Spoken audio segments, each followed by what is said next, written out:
Je me suis vraiment rendu compte que toutes mes croyances, toutes mes convictions étaient fondées sur plein d'études justes que j'avais reçues, mais qui étaient faites en fait sur des hommes. Qui du coup ne prenaient pas du tout en compte les hormones de la femme et le fait qu'en fait une femme et un homme fonctionnent complètement différemment. Bonjour à tous, bienvenue de nouveau dans la chaîne Inspire Potential. Je suis ravie de vous retrouver pour une nouvelle interview en direct du Sri Lanka avec Caro que j'ai rencontrée ici au Sri Lanka.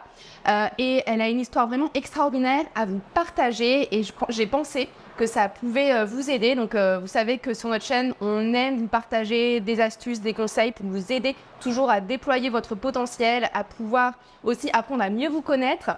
Et donc voilà, j'ai pensé à vous, surtout mesdames, parce que vous savez que de plus en plus, j'accompagne les femmes aussi à pouvoir optimiser leur respiration, pouvoir aussi utiliser le froid comme un outil d'apprentissage, de bien-être.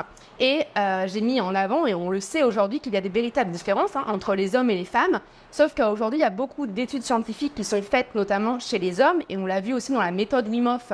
Il y a énormément, toutes les études aujourd'hui sur la méthode Wim Hof sont faites sur les hommes. Donc pour moi, c'est vraiment important de montrer aussi à quel point on doit adapter notre pratique entre les hommes et les femmes. Et donc, je suis sur ce chemin aussi de découverte, d'apprentissage et pour vous partager ce que moi, je vis en tant que femme aussi. Et donc là, j'ai rencontré Caro au Sri Lanka. Parce qu'elle est professeure de yoga, je vais la laisser se présenter, mais elle m'a partagé son histoire et ça m'a touchée, ça m'a émue et je me suis dit, on ne peut pas garder ça, il faut vraiment le partager parce que ça peut vous inspirer, ça peut vous parler, j'en suis convaincue. Donc, bonjour Caro. Bonjour. Donc moi c'est Caro, je suis professeure de yoga en présentiel du coup ici au Sri Lanka et également en ligne. Du coup j'ai commencé à enseigner il y a 3 ans après m'être formée au Costa Rica. J'ai un petit peu bougé de partout, je me suis posée là au Sri Lanka depuis quelques mois. Et donc du coup j'enseigne ici dans un studio, je fais des retraites, j'ai ouvert un studio en ligne et je fais d'autres choses aussi plus ou moins. Et je trouve ça tellement inspirant parce que vous savez que je suis partie dans ce voyage finalement seule et de pouvoir rencontrer aussi d'autres femmes qui voyagent seules et qui continuent à développer leur entreprise, que ce soit en présentiel ou en ligne. Je trouve ça extrêmement inspirant. Et donc quand j'ai rencontré Caro, donc française aussi au Sri Lanka, je me dis ah mais c'est génial, et puis professeure de yoga. Caro, tu veux peut-être nous raconter finalement pourquoi tu es arrivée au Sri Lanka? Alors, je suis arrivée au Sri Lanka un petit peu par hasard. Moi, j'ai quitté la France, du coup, il y a plusieurs années. Je suis revenue en France pour enseigner après ma formation. Je n'avais pas prévu d'y rester. Je suis restée enseigner pour 1 an. Et ensuite, j'ai juste décidé qu'il fallait que je reparte. Donc, j'ai cherché en ligne, en fait, un travail pour enseigner dans un camp de surf et de yoga parce que j'y étais allée et j'avais envie de l'expérience dans un camp. Et en fait, du coup, en cherchant en ligne, j'ai trouvé par hasard un boulot au Sri Lanka. J'ai postulé, j'ai passé l'interview, c'est super bien passé. Et du coup, j'ai décidé de venir et j'ai décidé de rester. En gros, c'est ça. Et du coup, tu enseignes le yoga au Sri Lanka. Et tu m'as partagé aussi que finalement, de venir ici et ce changement de rythme est venu t'accompagner sur un chemin aussi quelque part de guérison quelque part. Est-ce que tu veux nous en parler sur comment le Sri Lanka t'a aidé aussi? Alors en fait, pendant les 5 dernières années, c'est vrai que j'étais dans une lancée très que je pensais très saine en fait. Et donc, en fait, je voulais à tout prix essayer de trouver une façon de vivre vraiment très healthy. Qui passait notamment par l'alimentation. Donc c'est vrai que j'ai eu une phase très encore une fois que moi je considérais comme saine, mais en fait qui ne l'était pas parce qu'il était un petit peu dans l'abus du coup. Donc ce qu'on appelle l'orthodoxie, donc vraiment l'obsession de manger sain. Et en fait, du coup, à partir de ce moment-là, donc il y a quelques années où j'ai commencé à avoir ce rythme de vie où je voulais manger très sain, à côté de ça, tenir une activité sportive du coup assez intense par le yoga et par d'autres activités. Et c'est vrai que j'ai eu plein de changements dans mon corps qui ont fait que je me suis retrouvée complètement déréglée au niveau des hormones, sans forcément m'en rendre compte, sans forcément non plus apporter trop d'importance dessus.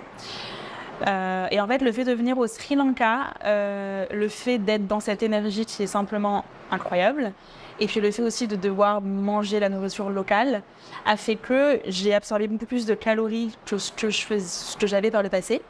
Et en fait, ma santé s'est rétablie d'une manière assez naturelle, surtout sur le plan hormonal.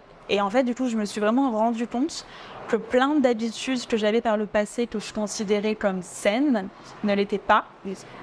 Et surtout, du coup, par rapport au fait que je me suis vraiment rendu compte que toutes mes croyances, toutes mes convictions étaient fondées sur plein d'études justes que j'avais reçues, mais qui étaient faites en fait sur des hommes. Oui.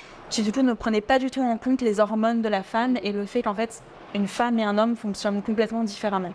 Bon, c'est vrai qu'en fait depuis que je suis au Sri Lanka, en fait c'est comme si mon corps s'était guéri tout seul. Et je retrouve en fait un alignement interne qui est beaucoup plus sain au final et qui me fait me rendre compte qu'en fait ce que je pensais être sain par le passé ne l'était pas. Oui. Surtout voilà, justement par rapport au fait que je me basais simplement sur des études et sur des raisonnements qui étaient adaptés au corps masculin et pas au corps féminin. Et du coup, tu peux nous expliquer ce que tu entendais par alimentation saine? Du coup, c'était une alimentation, alors pas restrictive parce que je me faisais vraiment plaisir, parce que j'arrivais, parce que j'aime cuisiner déjà, mais j'étais vraiment dans la restriction calorique. C'est-à-dire que, comme on en a parlé, je me faisais des plats où j'allais me baser en fait sur le côté voilà, protéines, glucides, fruits, légumes, avec du coup un ratio qui était pas adapté à la vie de tous les jours dans le corps d'une femme. Et encore une fois, une femme, en fonction de notre cycle, on a besoin d'un apport calorique différent et d'apports nutritionnels différents. Alors, sauf que moi, mon assiette était la même tous les jours du mois. Du coup, mon assiette, ça allait être très peu de glucides, très peu de matière grasse. Je limitais à un apport de matière grasse. Par exemple, si je mettais une noix, je ne mettais pas d'huile. Ou pour moi, un avocat, c'était une matière grasse. Donc je m'alimentais de manière très variée. Je m'alimentais bien. Mais je ne m'alimentais pas suffisamment pour que mon corps puisse tenir le rythme en fait en tant que femme sur le plan hormonal. Surtout avec la dépense calorique énergétique que j'avais à côté. C'est surtout ça, c'est que j'avais un déséquilibre en fait par rapport au sport que je faisais, mon rythme de vie par rapport à ce que je mettais dans mon assiette. D'accord. Et du coup, est-ce que tu pratiquais le jeûne intermittent? Tout le temps. Ouais. Je pratiquais le jeûne intermittent tous les jours. Donc tous les jours du mois. Le jeûne aussi de 36 heures une fois par mois. Qui, encore une fois, je me forçais pas vraiment à le faire parce que déjà, le jeûne intermittent, quand on a l'habitude de le faire, on a juste plus faim le matin. Donc pour nous, en fait, ça paraît normal. On se met un petit peu dans un mécanisme où j'avais l'impression au final d'écouter mon corps parce que je me levais, j'avais pas faim, donc je mangeais pas. Et pour moi, c'était juste que je jeûnais sans me l'imposer. Mais c'est vrai qu'en regardant, en dézoomant un petit peu, encore une fois, quand je voyais ce que je faisais dans la journée, le fait de pas manger le matin, alors que j'allais donner 2 cours, faire ma pratique, enchaîner,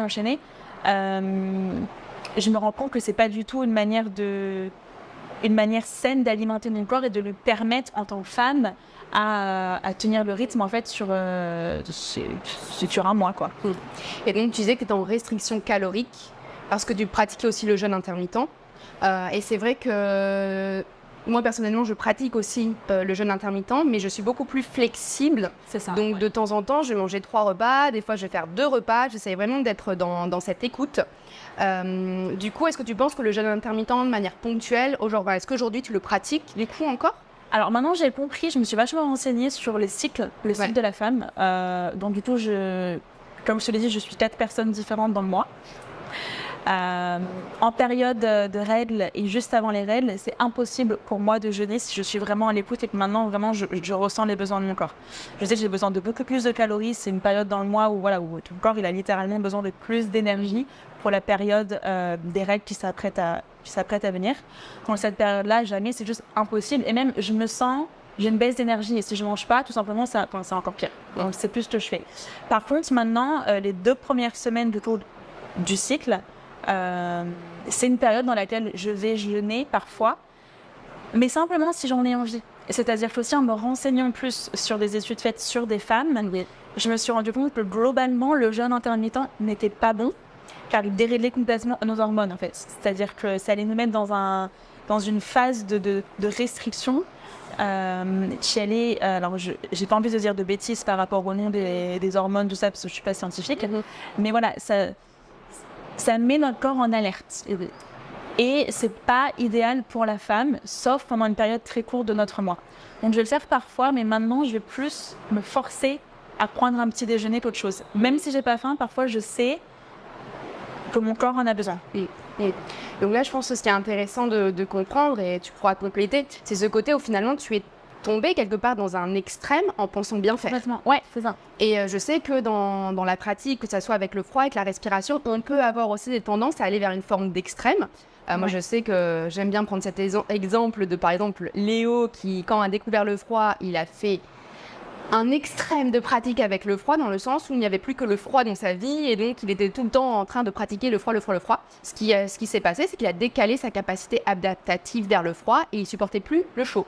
Ouais. Donc c'est extrêmement intéressant aussi de se rappeler que, ok, mais parfois la vie nous amène à aller tester des extrêmes pour apprendre, mais on n'est pas obligé de passer par là. Ouais, mais tu vois, c'est drôle parce que moi, justement, je pense que c'est aussi une question de personnalité, comment on fonctionne tous. Mais c'est vrai que moi, en général, j'ai le besoin, c'est inconscient, hein, mais j'ai vraiment besoin d'expérimenter les extrêmes pour trouver mon juste milieu à moi, en fait. Alors après, c'est vrai que dit comme ça paraît malsain, parce que du coup, tu te dis que tu ne devrais pas aller dans les extrêmes, mais je ne le fais pas consciemment du tout. Hein. Ouais. Mais c'est vrai que je pense qu'on a besoin de se rendre compte par nous-mêmes quels sont nos extrêmes à nous, savoir nos limites à nous, pour pouvoir en fait trouver notre juste milieu. Et encore une fois, surtout en termes de nutrition, en termes de pratique, qu'elle soit par rapport au froid, au sport, à plein de choses, on est tous différents en fait. On fonctionne tous différemment et il n'y a pas de bonne manière de faire les choses qui soit universelle. Donc du coup, ouais, c'est tout dans l'extrême, ça ne marche pas, mais nos extrêmes ne sont pas les mêmes non plus. Les tiens ne seront pas les mêmes que les miens. Tout à fait. Ouais, non, mais tout à fait. Merci de rappeler ça aussi. Et après, ce qui m'a beaucoup marqué, et peut-être qu'on peut le partager, c'est ce côté où, en fait, du coup, pendant 4 ans, tu n'as plus tes règles. Parce que, du coup, voilà, moi, ça m'a... Moi, je sais pas si tu veux partager par rapport à ça. Ouais, en fait, c'est-à-dire que j'ai perdu mes règles pendant 4 ans, que j'ai retrouvées, du coup, au Sri Lanka, depuis que je suis là. Et c'est vrai qu'au début, j'ai fait tous les tests qu'il fallait, parce que quand même, je sais que je suis très à l'écoute de mon corps, mais parfois je me dis que la médecine est aussi là pour quelque chose. Donc bien sûr, j'ai fait tous les tests et j'avais rien d'anormal du tout. La seule chose, en fait, c'est ma gynécologue qui me l'a expliqué, et même je l'ai compris par rapport à plein d'articles que j'ai lus. C'est notamment le cas de plusieurs sportives aussi. C'est que quand on a une dépense calorique trop importante, parce qu'on a un effort physique qui est trop important, c'est vrai qu'on a tendance à perdre nos règles. J'étais pas du tout maigre pendant 4 ans. Et physiquement, même, j'étais, je pense, de l'extérieur, on considérait mon corps comme quelque chose de très sain, de très sportif, de très tonique. Mais par rapport à ma morphologie, qui est la mienne, encore une fois, juste la mienne, donc qui est différente de la tienne et quelqu'un d'autre, j'étais plus mince que ce que je devrais être en point de vue de stabilité pour permettre en fait à mon corps d'avoir mes règles. Parce que pour avoir nos règles, on doit avoir suffisamment de gras. Je parle à plein de femmes qui me disent qu'en effet, en dessous d'un certain poids, elles n'ont plus leurs règles. Et moi, en fait, c'était un peu la même chose. Et encore une fois, c'était pas seulement physiquement, mais c'était aussi par rapport à mon activité physique à côté. Donc je pense que si j'avais eu juste ce visite-là, comme plein peut-être de femmes ont quand elles perdent du poids, ça n'aurait pas posé de problème. Mais pour moi, pour mon corps à moi, psychologiquement, il s'est passé un truc où en fait, mon corps n'était pas capable de réguler mes hormones pour me permettre d'avoir mes cycles. Parce que justement, par rapport à mon alimentation et ma manière de vivre, il y avait un décalage. Donc c'est vrai que quand je suis arrivée au Sri Lanka, d'avoir cet apport calorique en plus, ça a été comme un soulagement, je pense, pour mon corps. Et j'ai repris du poids, j'ai repris littéralement du gras dans mon corps. Après voilà, il faut que ça stabilise. Ça prend du temps, ça se refait pas comme ça en un claquement de doigts. Mais c'est le fait de manger pas forcément plus, mais de manger plus de gras en fait, littéralement, qui a vraiment permis à mon corps de retrouver ses règles. Alors c'est vrai qu'en plus au Sri Lanka, je pense que on en a déjà parlé, pareil, tu le ressens aussi. On a une connexion à la nature qui fait que je suis très connectée à la lune, je ressens des choses que je n'ai jamais ressenties par avant. J'ai toujours été connectée en un certain sens avec ce qu'il y a autour de moi, donc c'est pas que ça. Il y a aussi vraiment le côté du coup apport calorique et apport nutritionnel. Parce qu'ici au Sri Lanka, tu avais moins de contrôle aussi sur l'alimentation. Donc forcément, et du coup, tu n'as pas forcément cherché à retrouver tes règles, ça s'est fait de manière naturelle quand tu es arrivée ici. Je l'ai manifesté beaucoup quand même. Voilà, c'est quelque chose que je demande beaucoup. Mais aussi, c'est très compliqué parce que ça fait 1 an, je pense, que je savais qu'il fallait que je mange plus, entre guillemets, j'avais compris. Mais c'est vraiment, et c'est ce que je dis toujours, c'est que apprendre c'est compliqué, mais désapprendre c'est encore pire. Et quand on a des convictions dans notre tête, c'est très compliqué, pardon. C'est très compliqué de les changer. Et rien de nos habitudes, pour changer une habitude, c'est vraiment compliqué. C'est-à-dire que tu te fais à manger, parce que parfois je me faisais à manger parce que j'en avais marre de manger la nourriture qu'on me donnait ici.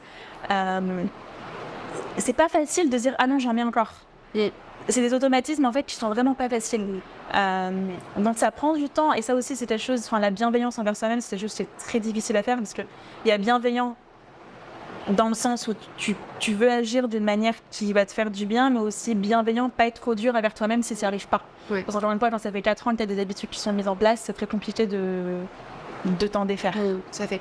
Et donc de retrouver tes règles, qu'est-ce que ça a changé? Qu'est-ce que tu as pu observer de différent? En fait, c'est comme si je me sentais soignée d'un coup. C'est-à-dire que automatiquement, déjà, j'ai pleuré de bonheur. Et j'étais avec 2 copines qui m'ont beaucoup aidée d'ailleurs sur ce chemin quand j'étais l'année dernière où je travaillais au Sri Lanka.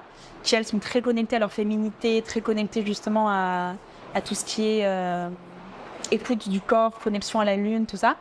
Mais en fait, j'ai juste compris qu'il n'y a rien qui n'allait pas bien chez moi.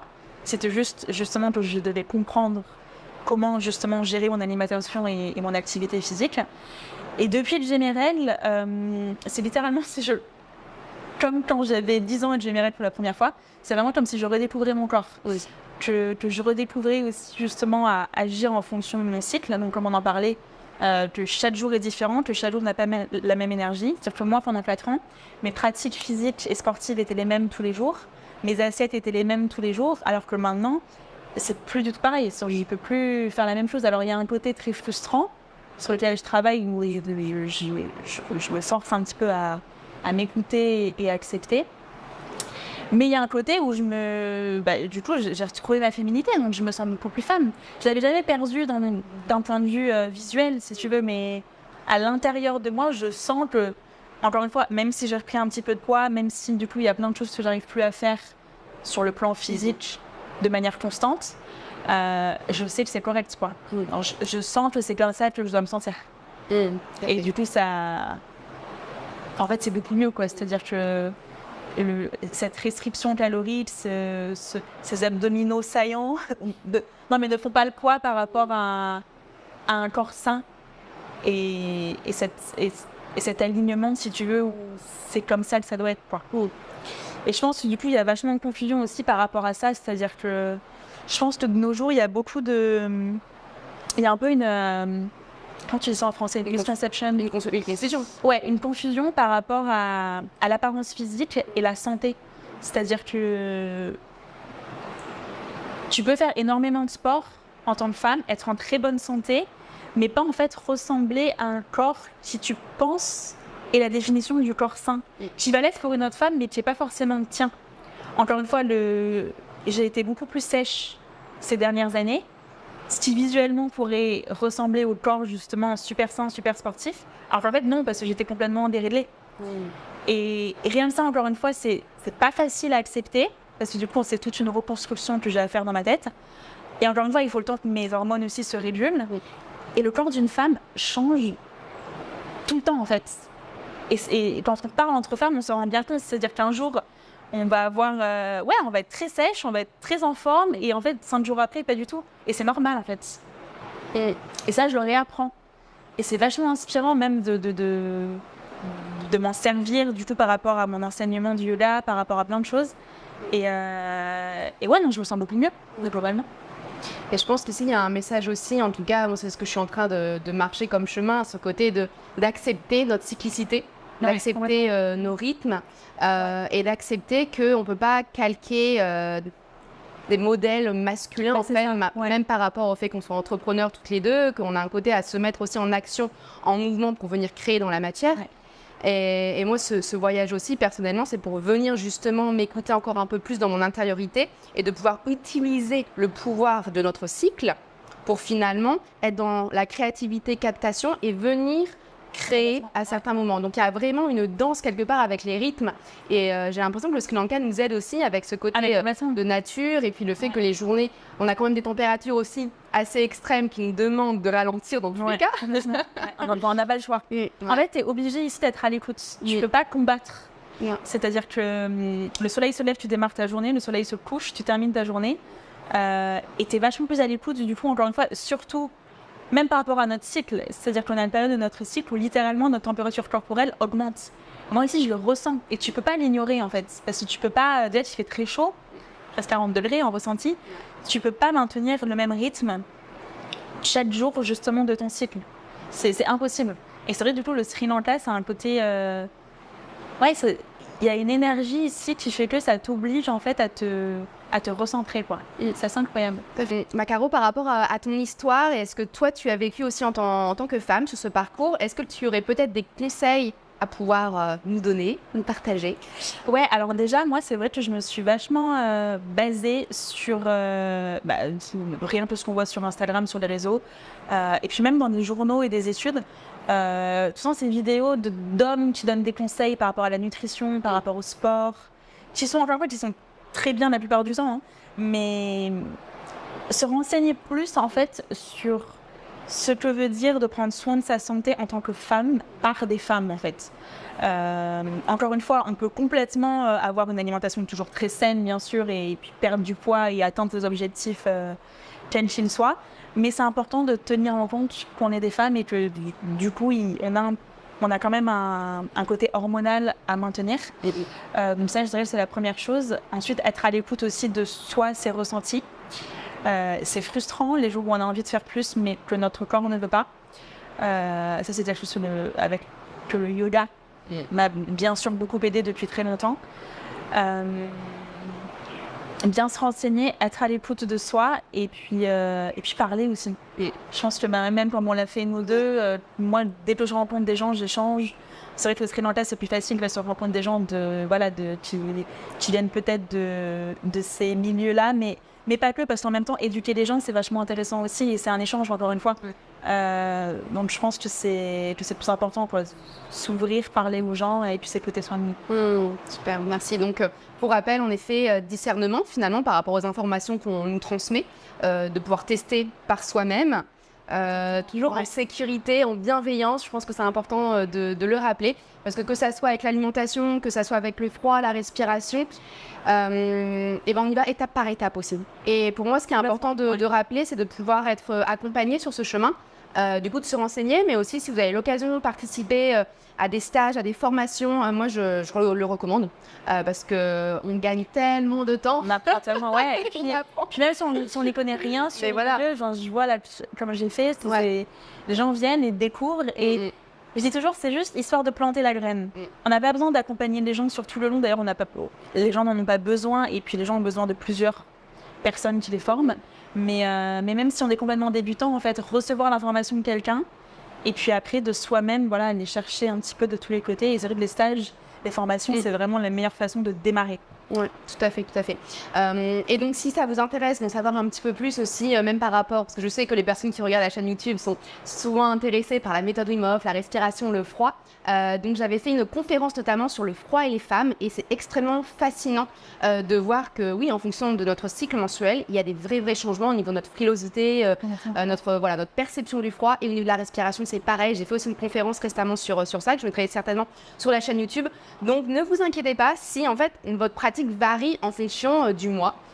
Si votre temps de rétention, si votre capacité à gérer le froid, ça varie. Je pense que la notion pas d'inquiétude, je t'avais dit aussi, notamment pour la respiration, quand j'ai retrouvé mes règles, je fais la respiration, des exercices le matin, et je m'en souviens, mais même j'avais fait un exercice et j'arrivais plus à maintenir mon souffle.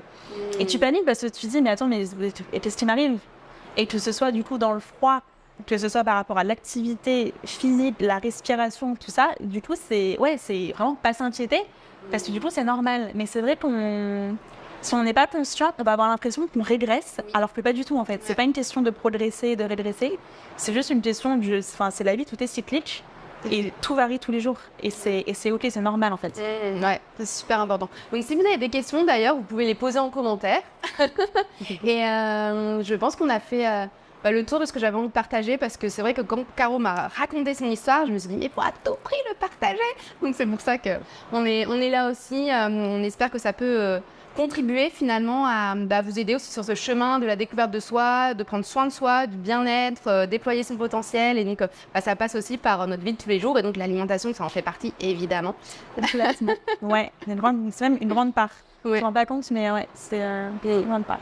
Et donc Caro, quels sont tes prochains projets? Comment on peut te retrouver, te suivre? Alors moi j'ai créé mon studio de yoga en ligne, flowistaro.com.